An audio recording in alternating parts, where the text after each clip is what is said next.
Hello, everyone. I'd like to call this evening's Kings Local Schools Board of Education work session to order. Mr. Morrow, could you please call the roll? Ms. Phillips, Here. Ms. Groff, Here. Ms. Cowan, Here. Mr. Skrull, Here. Mr. Belfron. Here. Please join me in the Pledge of Allegiance. Allegiance to the flag of the United States of America, to the republic which stands one nation under God, indivisible, with liberty and justice for all.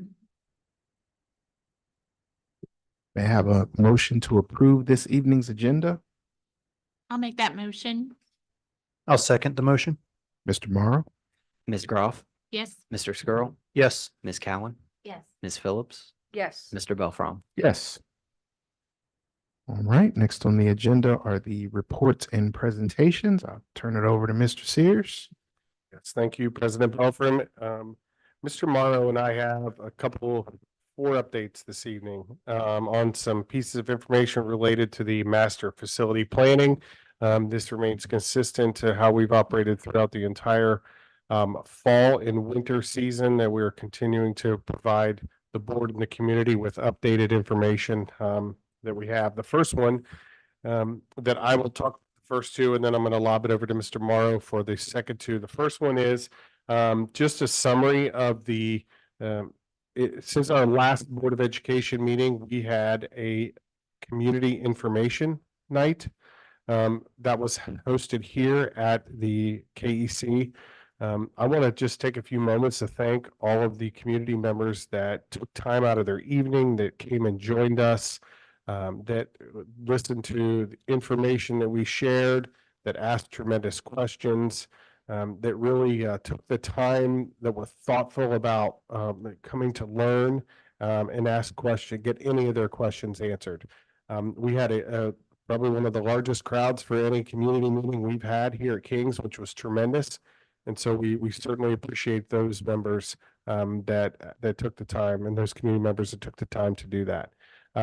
Most of the questions we received directly related to things that have been either in presentations before that we've kind of talked about, a lot around just kind of what the plan is, what it looks like, where it would go, and just some other factors on just how we would create space in the district. We did discuss a little bit about the consequences that were if it does not pass next Tuesday night, and just a lot of things that we've presented in the past. So, but just tremendous questions from our community, and just very appreciative of their efforts. So just wanted to provide an update and a thank you for those folks that turned out.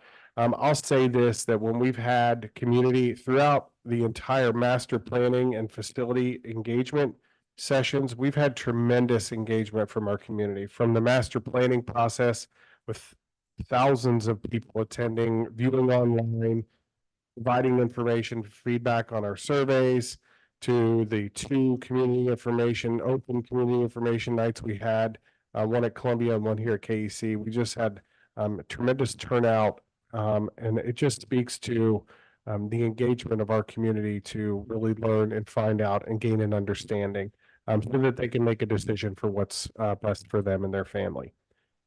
So that's one, and I want to thank the folks in the room that attended as well. It's important for us to continue to seek feedback and kind of get a gauge where folks are. The second one is, in the last board meeting, the Board of Education approved an RFQ for architectural services for the design and construction. This is a proactive approach for us. It's not assuming anything. It's because we are currently in a position where over capacity in our buildings, that if the bond is successful on Tuesday night, that we would look to expedite and get to work right away. So part of the process of what we talked about at the last board meeting was to go ahead and put an RFQ, a request for qualifications for architectural services. That our RFQ went out. It was due last Friday at noon. And we received two proposals, RFQ submissions from two architectural firms that we will now go through an interview process. So we have interviews scheduled this week with both of those firms. And again, that role is different than what we did in the past. We did master planning. So we hired an architectural firm just to do the master planning process to come up with the design and the concept of what was eventually on the ballot. This is to actually manage the entire design, build, and manage the entire project. So it's a different RFQ. And so we will meet with those. We have expanded a team a little bit. So ultimately, the recommendation will come from me to the board on that, what that looks like. But we've expanded our team to where we are including our high school principal and a high school teacher. And we're also including our Columbia principal and a Columbia teacher, as those are the two locations that would feel the impact from construction and design. So we felt like it was very important to have teacher input, teacher influence, even at the beginning of this stage, as well as bringing our buildings into that. So our team will be a little expanded. We'll go through that process of interviews. They're going to provide me with any input and feedback, and then I'll make a recommendation to the board on the next steps for architectural services. So that recommendation, we are hopeful to be able to provide next Tuesday night, March 19th, that we would approve an architectural firm, certainly pending the outcome of whatever the bond issue is. Again, there's nothing out of pocket for us at this point. This is not an expense to the district other than the time that we put into it. And all that was, the reason we're doing that is so that we can expedite the process once we have an outcome from the community, that we could start the very next day, potentially. So any questions over feedback or questions over the community information night or the RFQ or where we are with our architectural services? Okay. So the other major player, you have architects, and then you also have the construction company, kind of the general contractor. So the board approved at the last meeting for us also to receive requests for qualifications from general contractors, I'll call it. They're technically termed construction manager at risks. They essentially administer the project, the construction of the project, and also set a guaranteed maximum price. Down the line when drawings are done and construction's ready to go. So we've began to receive interest from firms in actually taking on the project, and those submissions are formally due March 25th at noon. So at that point, we'll have all of the construction firms, and we'll pare that down to between 3 and 5 to invite on site, to show around, let them look at our facilities and where these projects will actually happen, and then do a formal interview and scoring, very similar to the architects. So we have received interest, which is great. And we should have some good submissions come March 25th. One other piece that we've been working on in the background, if you look at it kind of as a triangle, so to say, you have us at the very top. We're the owners of the project. You have your designers, your architects over here. Then you have your construction company over here. Kind of right in the middle of all of it is companies that do what they call owner's representation. So these are experts in the construction field that work directly for us and help manage kind of the two pieces, the design piece and also the construction piece. They help with selection of the construction company. They're experts and they know, can this company actually get the job done like they say they can? Does their proposal have enough horsepower to actually do this?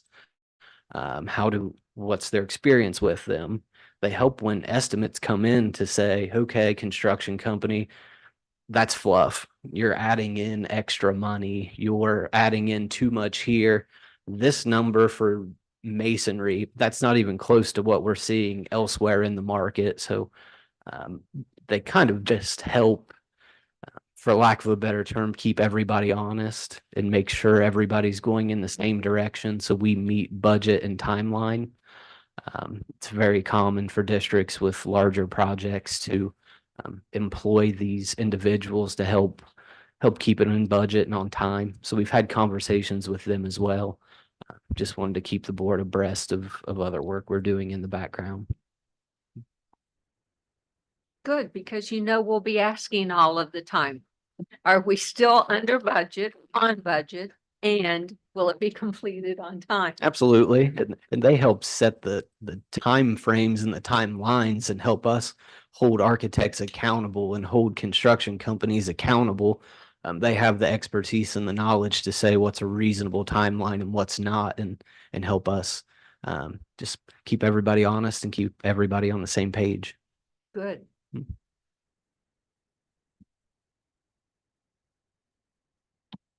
Any more questions, Mr. Sears, Mr. Morrow? What was the last layer that you just mentioned? What's the title?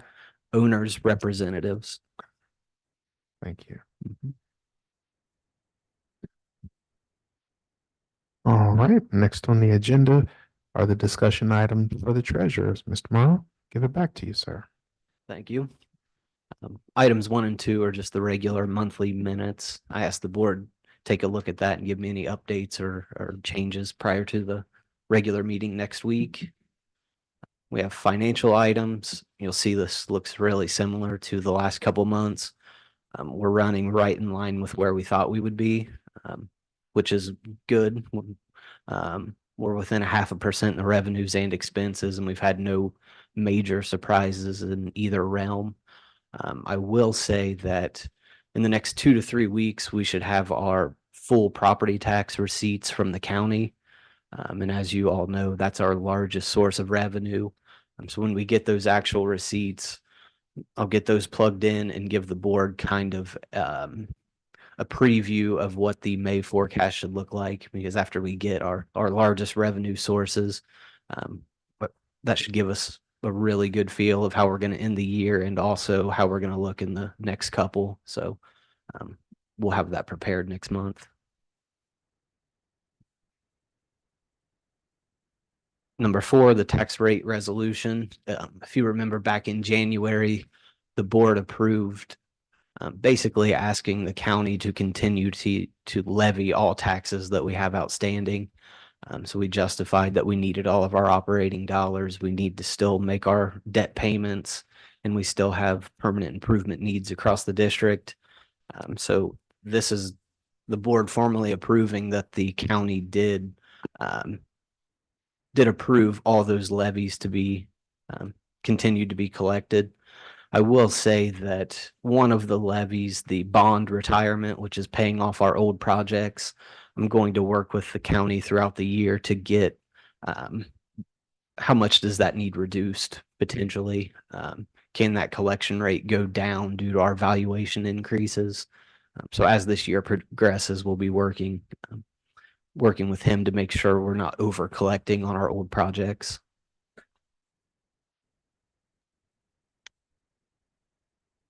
Number 5, amended appropriations and estimated resources.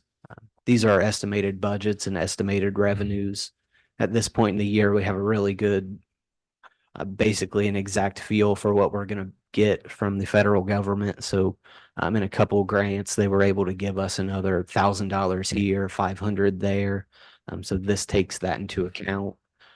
And also we have a better idea of where we're going to be in all of our other revenue and expenses, such as the lunchroom, our permanent improvement. So this is just updating to reflect what those numbers should actually come in at. Right.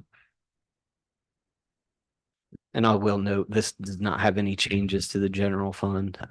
We'll make an update when we update the forecast with year-to-date estimated actuals. And then number 6, the public records log. You can see we're caught up pretty well other than the last 2 weeks, and should be able to get those done in the next week or 2.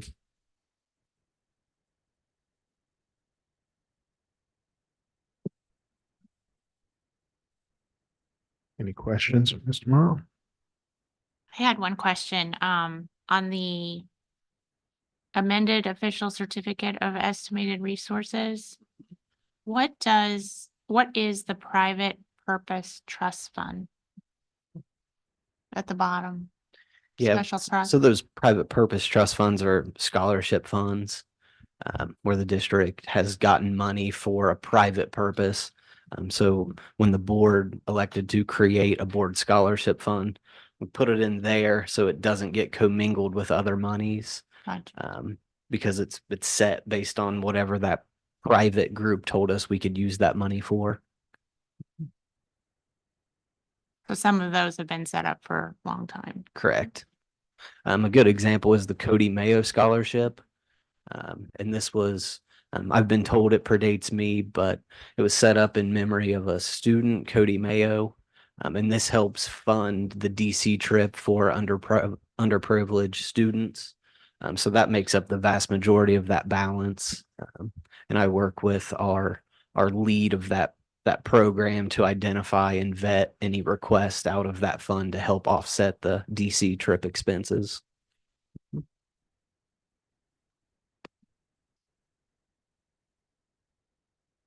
With respect to the tax rate resolution, and just looking over it, don't mean to put you on the spot, Mr. Morrow, but just reading it, there's very positive outlook. Is it looking like perhaps, we're talking about a reduction in millage in the future? That's correct. Okay. So the county auditor actually built a 20% valuation increase next year. And based on the types of levies that Kings Locals has, we said it 100 times, as property values go up, tax rates go down. So yeah, great question and a great point. He's projecting a floor of 20% valuation increases. And that doesn't mean your taxes go up 20%. That means your tax rate goes down. So we continue to collect the same amount. So that's when I mentioned adjusting the millage for the outstanding debt in the bond retirement fund. As the valuation goes up, we have to trend that millage down so we're not over collecting and we're only collecting that amount that we need to actually pay our bills. So when we look at on that form where it shows all of the levies and the amounts or the millage. Correct. So, but people don't pay that amount on the millage or they do, but how does the amount go down? So the amounts on the sheet, that's what the millage was when they were passed. And that's the maximum that can ever be collected on those. But as valuations have continued to increase, those numbers drop drastically, especially those older ones. So I could put a comparison out for the board meeting that shows the actual rate of taxes for each of these compared to what they were passed at. Because I think that really illustrates the line that we always say, as valuation goes up, tax rates go down. So I'll put that comparison out and we can take a look at it at the next meeting. I think that would be very helpful. Thank you. It's great.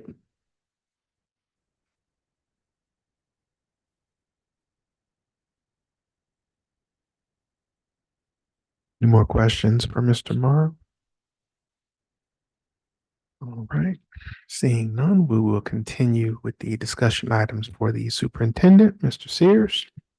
Yes, one item this evening, and this is actually a competition that's already happened. It happened in between board meetings, so our BPA students from our digital media arts participated in a state competition recently. And so this is one of those ones that they qualified for. And then the next round happened and it was in between board sessions. So this is post dating and approval. They've already participated. Our kids performed very well and we're looking forward to highlighting some of their accomplishments in the near future. But that's just our BPA students that already participated in a trip. Questions for Mr. Sears? Students in the BPA always do a fantastic job at these events. They're pretty formidable, actually. Yes, we do. Yeah, and so just a little teaser, but next week is going to be a fairly large crowd of students that have accomplished some pretty incredible things, and those students are included in that. So next week's going to be sort of a celebration of our students at our board meeting. So Perfect. Look forward to that. All right. Next on the agenda are the discussion items for the assistant superintendent uh, regarding HR and business. Give this to Mr. Spinner and Mr. Lucky. Thank you, President Belfram, King's Board of Education. There are 5 items under our section this evening that we look forward to sharing with you. Leading off our personnel items, staff resignations, new staff members. Very excited to share that we are moving into hiring season, especially as spring has arrived here and the sun is shining. Staff miscellaneous items, supplementals and stipends. This is dominated by Columbia Intermediate School PTO supported program. Supplementals, along with Sources of Strength Advisors, which promotes a positive approach to youth mental health. And that's paid for by the 1 in 5 grant, along with coaching supplementals. Additionally, we have temporary employment as we move into our summer camp programming. There are a number of summer childcare aides up for your approval next week.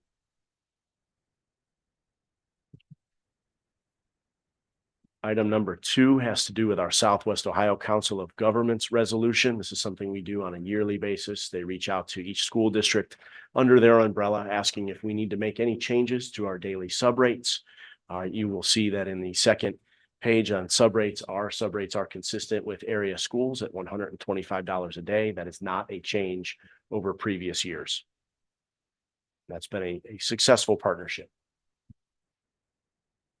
Can I take you backwards for just one certainly. Sorry, second under moving a little too quickly. personnel? Yes, The ESY, can you explain what that is, please? ESY stands for Extended School Year, and I'm happy to lob this over to my partner in crime, Ms. Dana Martin, to talk a little bit more specifically about what our extended school year staff members perform and do in the summertime. Peggy, are you just wanting me to explain the program to the teachers? Yeah. So ESY is for our special education students that need more work on their goals in the summer. So those are decided, those students are decided by the RAP team if they are going to do any of that work. And we hire teachers for approximately about 7 weeks. We run the program right in the middle of June and July, and the kids come in based on minutes, what they'll receive. And so we hire certain number of teachers. Lots of teachers don't want to work every day for 7 weeks. So we kind of hire enough teachers that maybe everybody will work 2 days. And we hire one teacher that kind of oversees the whole program because we have transportation, stuff like that too. So does that give you a good idea? Yep. Thank you. Thank you, Ms. Martin. Thank you, Ms. Phillips. Additional questions about our personnel items or our Southwest Ohio Council of Governments agreement? I had a voting question on the personnel items. One of the resignations is my niece, and so should I abstain from that vote? Yeah, we'll pull. Would you prefer to abstain from everything or just pull your niece out separate? It's your choice. Okay. We'll have you abstain. Thank you, Mr. Morrow, Mrs. Cowan. Number 3 is our summer camp and before and after program handbooks. The updates within these handbooks done by our Director of Childcare and Summer Camp Programming, Mr. Corradini, are an update on fees that are incredibly competitive with area programs offered in kind. Our registration process, which is updated through Google Forms, our hours of operation, and calendar dates. So those are the majority of the updates that you will find in both of those parent handbooks. And last but certainly not least for me, before I pass it over to Mr. Lucky, our board policies first reading. Quarterly, I get the opportunity to meet with Dr. Norm Burkhart of Neola, and we review all policies that are presented to us, either in changes with verbiage or Ohio Revised Code. Dr. Burkhart likes to use the word wordsmithing. That's what a majority of these policies are. There are 13 policies in total, which is a rather small update in comparison, and they are all revisions. None of these policies are new, dating back to 2004. Mhm. With that, I'll pass it off to Mr. Lucky. Spinner, I Yes, have sir. a question. I'm sorry, I didn't mean to interrupt No. you. I'm gonna put you a little bit on the spot too, Fantastic. just because we, I don't even know if it's germane to what the personnel stuff, but I have already gotten questions about summer camp with regards to what's going to be the weekly field trip option now that the beach is closed or Coney Island is gone as well. So have you heard anything about that? have to circle back around. Okay. Mr. Corradini and our camp coordinator, Ms. Combs. Okay. Double check with that, but I know that they have a variety of wonderful opportunities for our students this summer. Just not weekly, but also additional field trips above and beyond. I know Kings Island is always a popular destination for our students throughout the summer, along with a variety of other opportunities. So I'll have a more thorough update next week. Appreciate that. Provide, certainly. Thank you. And with that, Mr. Lucky. Thank you, Mr. Spinner. Just one item. KT Holden, the construction company that is doing the water line replacement in front of the high school and junior high, has asked us for a temporary construction easement located, if you look at the attachment with the drawing, that's about 100 by 100 square next to the post office. So to get your bearings there, just to the, if you're looking at the high school from that location, it'll be just to the right of the post office so that they can stage gravel. Just to keep you in the loop, they've moved their way down. They're just about to the front of the high school now. We've only hit one gas line, one water main, one line so far. All things considered with a project like this, that's not terrible. Cause there's a lot of stuff underground that's been there for a long time. So when they come out to mark, you've got a pretty good percentage of chance of catching everything, but sometimes you don't. So they're moving along well, but what this will do is help expedite the process quite a bit, because you can imagine taking scoops with a giant loader from down by Great Wolf Lodge all the way to the front by the post office of gravel to backfill all this water pipe takes a ton of time. So this should help expedite the process. On the give and take side of this, they're going to do some work when they regrade the front of that. If you've noticed, so it drives me insane. There's like a knob of ground there that's a pain in the, you know what to take care of. They're going to smooth that out, make it a lot easier to mow when it goes back. So one, it'll help expedite and get them out of our way quicker, but two, we'll get a little bit easier to manage front lawn out front. What is the time frame on that? They tell me by the beginning of May. Really? Yeah, I mean, the pavement portion is what takes a long time, and they're in pavement. Here very soon, they're gonna pop into the grass. Now, popping into the grass puts them closer to our practice fields, but they move a whole lot quicker digging through dirt than they do the road. So it'll start to expedite itself when they get up to the practice fields. Okay. So that won't have any impact on the fields there? It should not, they tell me. Okay. They tell me. So we got out in front of it and painted a little bit earlier than usual, just so they got a feel for where that sideline was. Luckily, they tell me they won't now. Okay. They're not supposed to hit gas lines and water lines either, but it happens. So Yeah. we'll manage through that process as they keep creeping up there. They've done a really nice job from a safety perspective, putting up temporary fence, keeping our kids out of there. So they'll continue to do that as we come out closer to the front. And all of the spring games for the younger kids that are played out there, those will all be able to continue as. They'll move pretty quickly once they get up to there. The good part is days are longer. So they're talking about going to a second shift as well to help drive that and get them out of the way. Good. It's a mess over there. And if I may, Mr. Lucky, I'll just say that the roundabout and the bridge look fantastic. Were there any other projects going on, but like just little watch outs that we should be aware of that you know of yet, or?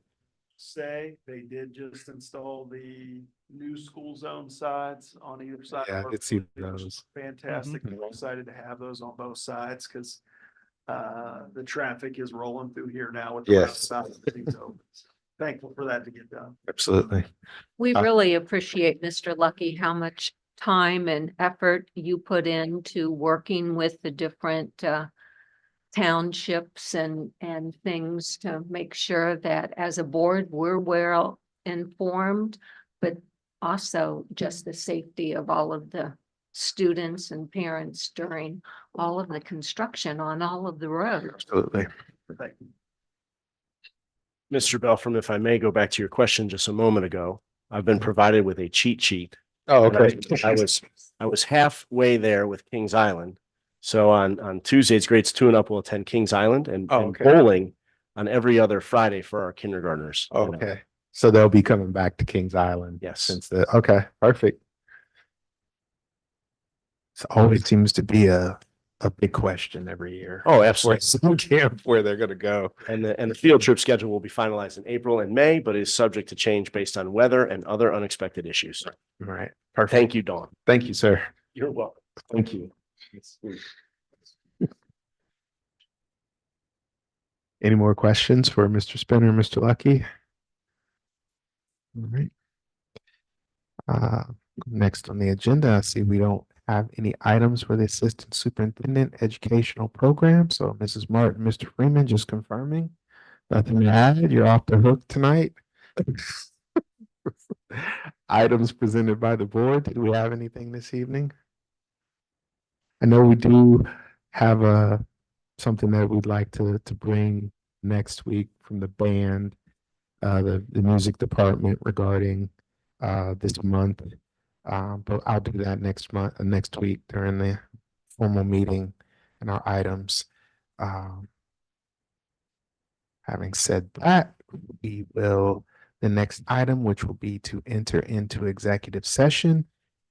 And we will enter into executive session for the purposes of matters required to be kept confidential by federal law or rules or state statutes, or to consider the appointment, employment, dismissal, discipline, promotion, demotion, or compensation of a public employee or official. And as previously noted, once we enter into executive session, we will immediately adjourn upon conclusion of executive session. So with that, may I have a motion to enter into executive session for this evening? I'll make that motion. I'll second the motion. Mr. Ms. Cowan, Yes. Ms. Phillips, Yes. Ms. Groff, Yes. Mr. Skirrell, Yes. Mr. Belfram. Yes. Good night, everyone. Thank you for joining this evening.